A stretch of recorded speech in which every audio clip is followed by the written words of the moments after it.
তোমার যে সহধর্মিণী তিনি বোবা, তার সাথে 1 মাস 12 দিন তুমি প্রেম করলে, তারপর তাকে বিয়ে করলে। একজন বোবা মানুষ, তিনি কথা বলতে পারছে না, তুমি কেন তাকে বিয়ে করলে? কারণ তার মনরে আমি ভালো পাইছি। তার তো আর টাকা পয়সার দিকে কিংবা চেহারা, আর একটা পুরুষ মানুষ চাই মানসিক শান্তি, সে তো আর টাকা পয়সা খুঁজে না। বউকে যত ভালোবাসো তত সব। আর দ্বিতীয়ত ওই তো একজন বাক প্রতিবন্ধী, বোবা, কথা দাঁড়া না, ওরে ভালোবাসটা আল্লাহ আরো বেশি ভালোবাসবো আমার। আর দ্বিতীয়ত ওর মনরেও খুব ভালোবাসি। লাইফে অনেক মেয়ে আসছে, বাট আল্লাহ তো তাকদিরে লেখা রাখতে পারতো ওদের সাথে।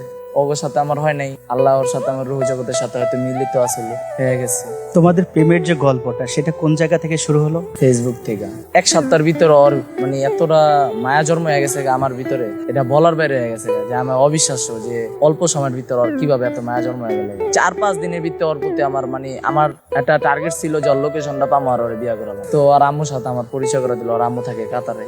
ওর আম্মু ভিডিও কলে ফোন দিয়েছিল, কথা বললাম, পরিচয় হয়েছে। যদিও ওর আম্মু কাতারে থাকে, টাকা পয়সা আছে, সম্পদ আছে, এই লোভ লালসা থেকে কি বিয়ে? আমি তো জানতাম না যে বাড়ি আছে কিংবা টাকা পয়সা কিংবা ওর আম্মু কাতার থাকে। ওর আম্মুর সাথে কথা বলার চেষ্টা করছি যে ওর আম্মুর সাথে জিনিসটা পারিবারিক হিসাবে হইলে ভালো হয়, সে সামাজিক ভাবে। দেন আর আম্মুর সাথে কথা বলার পর পরিচয় হয়েছে, ওর আম্মু এটি বলছে। তারপর আমি আবার ওর এই 12 দিন যে একটা বোবা বাঘ প্রতিবন্ধীর সাথে প্রেম করলে, তার রোমান্টিক দৃশ্যটা কি ছিল? তার রোমান্টিক দৃশ্য ছিল, আমি সকালবেলা কল দিলে সে আমার দিকে তাকায় থাকতো, মানে তার চাউনির ভিতরে একটা মায়া জন্ম হয়ে গেছে। কিছু হইলেই সে বলতো খাওয়া দাওয়া করছো কিংবা কি করো।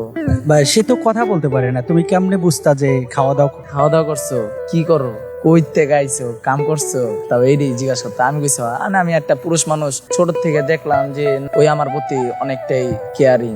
একটি বাঘ প্রতিবন্ধী মেয়ে তুমি বিয়ে করলে, তোমার পছন্দ হয়েছে, তুমি বিয়ে করছো, কিন্তু তোমার পরিবার সেটাকে কিভাবে নিয়েছে? যে আমার পরিবার মেনে নিয়েছে বলতে কি, আমার পরিবার থেকে আমার আম্মু বলছে, বাবা তোমার যেটা ভালো মনে হয়, তোমার ডিসিশন তুমি বুঝবা, কারণ সংসার করে তুমি খাইবা, এটা আমার মার কথা আর কি। তুমি খাইবা, এটা তুমি বুঝবা, আমরাও খাবো না, তোমার বন্ধু বান্ধব কেউ কিছু করবো না, কেউ সংসার করবো না, করলে তোমরা করবো, আর শান্তিতে থাকলে তোমরাই থাকবা যদি শান্তিতে থাকো। আর আমার বাবা বলছে এখন বিয়া করার দরকার নাই, 5 বছর পর অন্য কোনো এই বোবা টোবা বিয়া একসেপ্ট করবো না। তো আমি বলছি যে আব্বু দেখো, আজকে যদি তোমার ঘরে মেয়ে সন্তানটা হইতো বোবা, তুমি কি ফালা দিতে পারতা?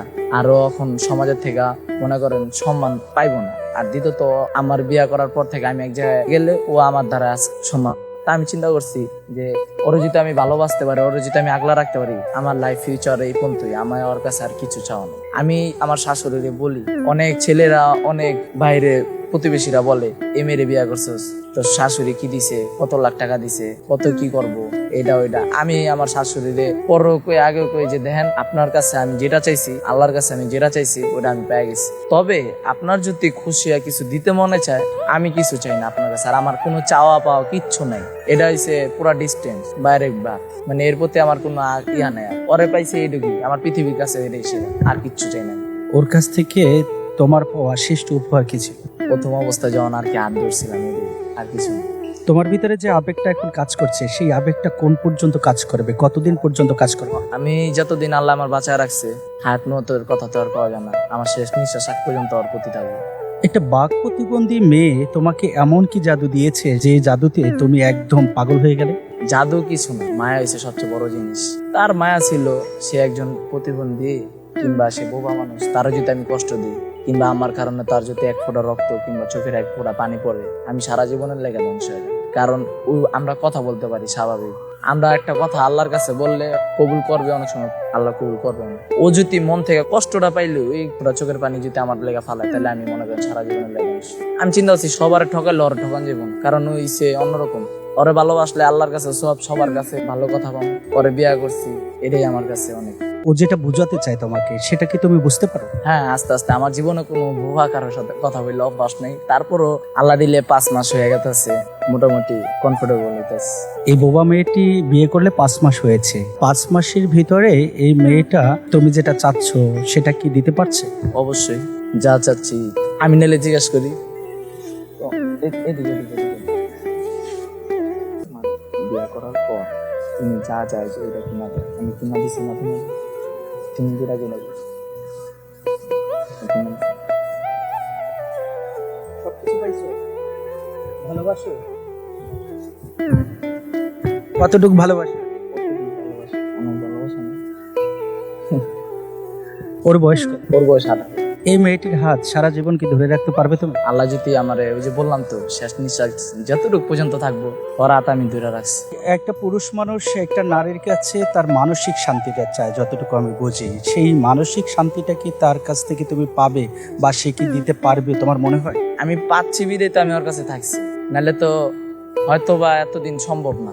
ওরা আমি কইছি যে তোমার আমি বিয়া করুন তো করুন, আল্লাহ জেনে ঠিকানা। ওই আমার ঠিকানা দিছে কেন জানেন? ও বাসা হয়েছে দোহান্নবগঞ্জ, ঠিক আছে? ওই আমার ঠিকানা দিছে মেসেঞ্জারের নিচে 3 ডট অপশন আছে না, অপশনও ঢুকা লোকেশনও ঢুকছে, লোকেশনও ঢুকা ডাইরেক্ট শেয়ার লোকেশন আমার সেন্ড করে পাঠাই দিচ্ছে। তো সেন্ড করে পাঠাইছে, আমি গইডে টিপ দেওয়ার পর সাথে সাথে ওর এনতে কয় কিলো রাস্তা, কতটুক দূরত্ব, কোন দিকটা যেতে হইব সব দেখা দিচ্ছে। সেই লোকেশন অনুযায়ী আপনি চলে গেলেন? চলে গেছি, আমি একলাই গেছি। আপনি যে লোকেশন অনুযায়ী গেলেন, তারপর এই মানুষটার সাথে কোথায় দেখা হলো? বাসায়? হ্যাঁ, ওর বাসার সামনে, ওর বাসার পুরা বাসার মাঠের সামনে আমি দাঁড়াইছিলাম। ওই জায়গা আমার ওই যে কইলাম না আমার যে ভাই ব্রাদার ছিল, ওরে বলছে, ও আবার রাত্রে গাড়ি ঠিক করে রাখছিল সবকিছু, ও আবার আসছে। তো পোলা পাইন অনেক আসে পড়ছিল, বুঝছেন? ওই জায়গার পোলা পাইন আমি তো আর চিনি না, আমার ভাই ব্রাদার নদী।